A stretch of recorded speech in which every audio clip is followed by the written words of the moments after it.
Hola, ¿qué tal? ¿Cómo está? Soy Violeta Huerta y les saludo con mucho gusto en esta mesa de análisis de Reto 2024, una cobertura del Sistema Mexiquense de Medios Públicos.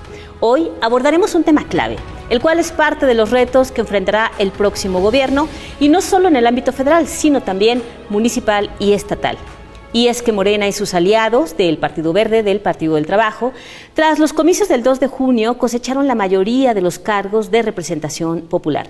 Y bueno, esto los colocaría en vía de ser un partido hegemónico. Una mayoría, desde una visión democrática, también es una oportunidad para no repetir errores del pasado y abrir entornos de mayor pluralidad. Y de esto vamos a platicar hoy, cómo gobernar sin avasallar.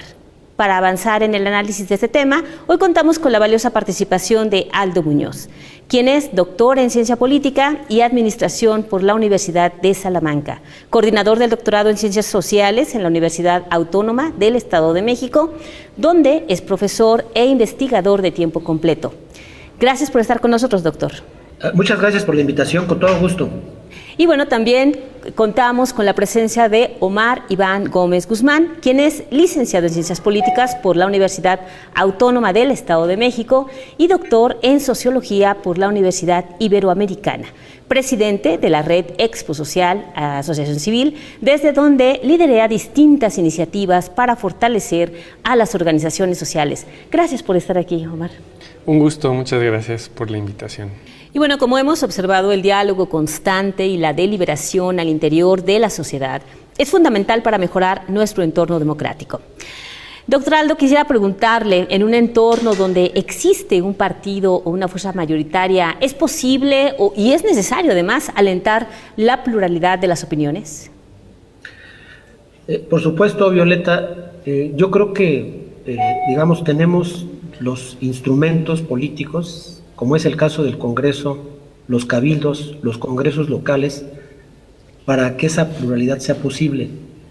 Sin embargo, hay que decirlo, la pluralidad no es en automático, depende de cuánto las fuerzas políticas a nivel nacional, estatal o municipal sepan representar a los grupos, sepan, capturar en un sentido bueno de la expresión el sentir de las diferencias sociales, y en esos términos es que los partidos pueden hacer válidos los intereses de sus representados en los espacios que comento. Y conforme un partido se aleja de las causas sociales, se aleja de los grupos sociales más relevantes de la sociedad, en esos términos empieza a ser minoritario, pero no minoritario porque representa minorías, sino porque no ha sido capaz de entender los intereses, de encauzar los intereses de los distintos grupos sociales. Y esto no es como un tema de concesiones, no es un tema tampoco de posibilidades, sino es un tema, vamos a llamarle, de profesionalización política. En la medida que un partido cuenta con dirigentes políticos conocedores, profesionalizados de lo que se debe de hacer para acercarse a los grupos, a las diferencias, y para poder encauzar esas diferencias, en esa medida va a ser más exitoso.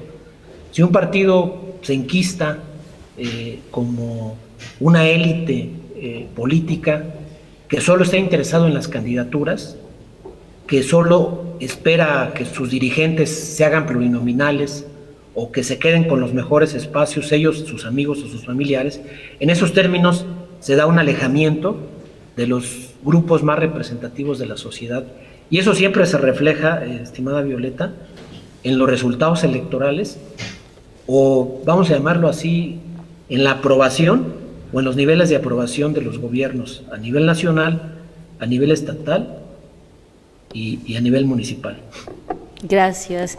Omar Iván, en un escenario donde Morena y sus aliados tendrán mayoría, tanto en el Congreso Federal como en la mayoría de los congresos locales, ¿cómo alentar la pluralidad y, el reto de cómo ser una mayoría que no avasalle a las minorías?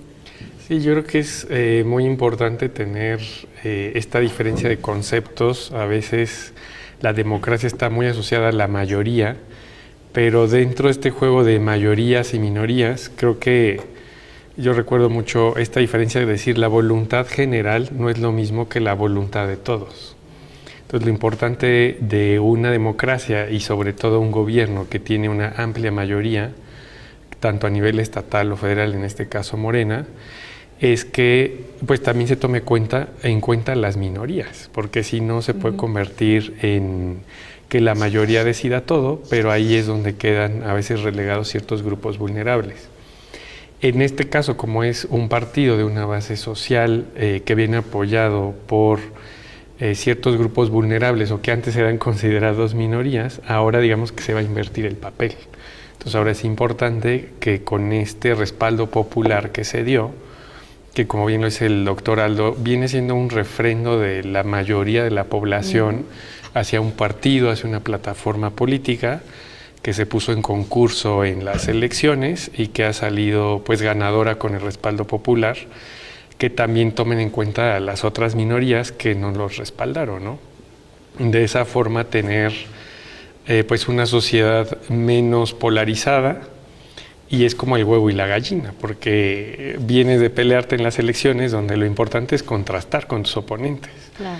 Entonces este discurso de amigos, enemigos, buenos, malos, juega mucho en las campañas de contrastarte con el otro y decir somos los buenos y ellos son los malos. Ahora que ya entras a gobierno, yo creo que el reto es pues poder gobernar para todos y no solamente para la mayoría que te dio el respaldo en las urnas. Así es, tomar en cuenta a todos. Y bueno, esto también nos lleva a otra pregunta, doctor Aldo, ¿cómo superar estos retos y no volver a cometer los errores del pasado, cuando vimos una fuerza política que tenía mayoría y se cometieron excesos?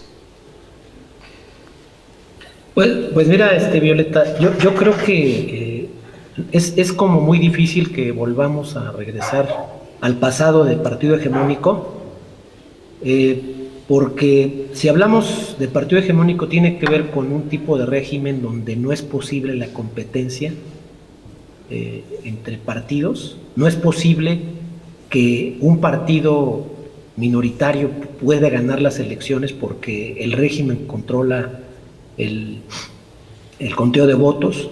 Y no es el caso, es decir, esa parte ya fue superada. Estaríamos en el mejor de los escenarios, está por verse, me parece que todavía está por verse, en un esquema de partido predominante, donde la fuerza mayoritaria por un periodo importante de tiempo, vamos a suponer 4 elecciones, tiene el control de las cámaras legislativas y eventualmente el triunfo en el Poder Ejecutivo. Además, por supuesto, de el triunfo en los gobiernos estatales. Entonces, digamos, vamos a hacer esta diferencia. Y luego está el segundo punto que mencionas y que comentaba mi amigo Maribán. Los partidos mayoritarios en contextos democráticos logran tener tanta representación porque son los que suman más intereses. Y yo te puedo decir, independientemente de lo que juzguen los televidentes, que el PRD desapareció porque dejó de representar al grupo o a los grupos que todavía creían que se sentían representados en ese partido. El PRI y el PAN disminuyeron su capacidad representativa porque se alejaron de muchas causas sociales. Que lo diriman esto las distintas asambleas o los distintos órganos deliberativos de estos partidos, pero en la medida en que una fuerza política se aleja de las causas sociales más importantes, de las causas sociales más sensibles, pierde capacidad de interlocución a nivel social y, por supuesto, eso se cobra en las urnas. Entonces, ¿cómo evitar, volviendo, digamos, al punto medular de la cuestión, cómo evitar que Morena se convierta en un partido hegemónico? Bueno, yo creo que la sociedad, a través de sus distintas expresiones organizativas, empresarios, trabajadores, campesinos, agrupaciones vecinales, y todas estas, digamos, formas de organización social, tienen la obligación de hacer notar de manera constante que no es posible o que no se puede admitir que se cancelen, por ejemplo, o que se erosionen los mecanismos democráticos de participación ciudadana, los mecanismos democráticos de concurrencia electoral, y mucho menos los mecanismos democráticos que permiten y garantizan que todos compitan y eventualmente puedan ganar una elección. Asimismo, es, digamos, tarea de los demás partidos que no tienen, digamos, la mayoría en los congresos, en los cabildos a nivel nacional, que vigilen de cerca y digamos, denuncien lo que corresponda en lo que respecta a la erosión de los mecanismos que hacen posible la competencia política democrática y que favorecen pues la concurrencia de intereses diversos en distintos espacios públicos, en las calles, en las plazas públicas, en los espacios institucionales. Así es, gracias, de momento doctor. sería mi apunte. Perdón por interrumpirlo, pero vamos ahora a preguntarle a Omar Iván cómo debe conducirse desde tu punto de vista esta mayoría, cómo debe ser una mayoría sin imponer, porque bueno, como bien lo mencionaba el doctor, pues ha habido mayorías en otros congresos que sin duda sí avasallaron. Creo que lo importante es que el grupo en el partido mayoritario, la alianza de varios partidos mayoritarios, tengan ese respeto por la oposición. Creo que es muy fácil ser oposición en el sentido que criticar al que está en el poder es más fácil en ese sentido, ¿no? Y hay un experimento social muy conocido, antiguo, que pusieron al azar a estudiantes universitarios, los llevaron a la cárcel e hicieron la recreación de policías y prisioneros. Y como fue al azar, todos los que eran policías asumieron posiciones autoritarias, de burlarse de los prisioneros, de levantarlos a medianoche, de ejercer violencia. Y lo que este experimento social demostró y se tuvo que cancelar es que los roles de poder hacen que la gente vaya asumiendo esas características. No es que tú seas bueno o malo, sino si te ponen el rol, el uniforme, el entrenamiento, todo el aparato que viste el poder, vas a terminar convirtiéndote de cierta forma o adaptando temas de violencia o de imposición. Entonces creo que lo mismo sucede en los partidos políticos. Dicen, ¿no? El poder cambió al PAN antes de que el PAN cambiara al poder, cuando llega Vicente Fox en el 2000 y se da la transición, bueno, la alternancia partidista. Y eso sucede también cuando estás en el poder. El ejercicio del poder desgasta y te vas acostumbrando a la pleitesía de los seguidores y pudimos, les ganamos. Entonces empieza un discurso como de victoria, donde puedes caer justamente en repetir ese padrón, no de un partido tal vez hegemónico anterior, sino de cualquier persona que está en el poder, ¿no? Entonces creo que lo que se tiene que hacer es un ejercicio de autorreflexión, sobre todo al interior del partido mayoritario, para ser receptores de la crítica interna, de decir, oye, la estamos regando aquí, no hay que cedernos en esto, y mientras haya esa apertura a ser autocríticos, creo que podemos estar del otro lado. Esta mayoría que tendrán Morena y sus aliados. Y bueno, Omar Iván, quisiera preguntarte, las mayorías entonces tendrían que privilegiar el consenso con las minorías, pero tomarlas en cuenta. Tomarlas en cuenta, yo creo que, coloquialmente se dice desde un cabildo y demás, los mayoritearon, ¿no? Cuando uno sabe que tiene la mayoría, es muy fácil discutir y demás, pero a fin de cuentas ya cuando se hace la votación, pues tienes los números suficientes como para avanzar rápido. Entonces creo que es una oportunidad para el partido en el poder, pues de demostrar que sí se puede escuchar a la oposición, a las minorías, tomarlos en cuenta, y que a fin de cuentas la crítica, como cuando alguien se dice vas a ocupar como abogado del diablo, no tienes que hacer caso de todo, pero pues más vale escuchar, ¿no? Otra frase, ahora que veía el título del diálogo de hoy sobre avasallar, sí. Pues hay cosas tales que tienes que hacer con bisturí, ¿no? Así, con precisión quirúrgica, de que pueda tener repercusiones diferentes ciertos temas. Y habrá otros que se empezó así que con el asadón o el machete, Entonces creo que es un momento de mucha responsabilidad que tiene el partido en el poder para que las reformas, todos los procesos políticos, pues sí se hagan rápido, tal vez en el primer año del nuevo gobierno de federal, pero tampoco tan rápido que después descuide ciertos detalles, ¿no? Y tengamos que regresar a volver a hacer ajustes, o que al final del sexenio, los periodos legislativos, termine también asumiendo un costo político esos cambios, ¿no? Ok. Doctor Aldo, ¿cuáles serían las acciones que podrían garantizar el equilibrio entre todos los partidos, justamente para que se garantice la participación de todas las fuerzas políticas? Pues mira, Violeta, primero hay que diferenciar entre oposición y minorías. Digamos, oposiciones, pues los que están en segundo lugar de la preferencia electoral, y minorías, pues podríamos hablar de grupos con ciertos niveles de vulnerabilidad, pero digamos, para que pueda haber un diálogo entre gobierno y oposición en los espacios deliberativos, en los espacios representativos, tiene que haber una oposición responsable, una oposición que eventualmente esté dispuesta a dialogar. Pero lo que se ha visto en México, sobre todo desde que el PAN ganó la presidencia en el año 2000 y hasta la fecha, es que las oposiciones tienen como estrategia, como bien menciona mi amigo Maribán, negar las iniciativas gubernamentales y no solamente negarlas, digamos, difundirlas como negativas ante sus seguidores, ante el resto de la población. Y las oposiciones en México no han sabido sumarse en los términos que correspondan a las grandes iniciativas. Y en el caso del Pacto por México, pues realmente fue una excepción, pero además quedó claro que muchas de los acuerdos que hubo en el Pacto por México, pues fueron fallidos, ¿no? en el cortísimo y mediano plazo.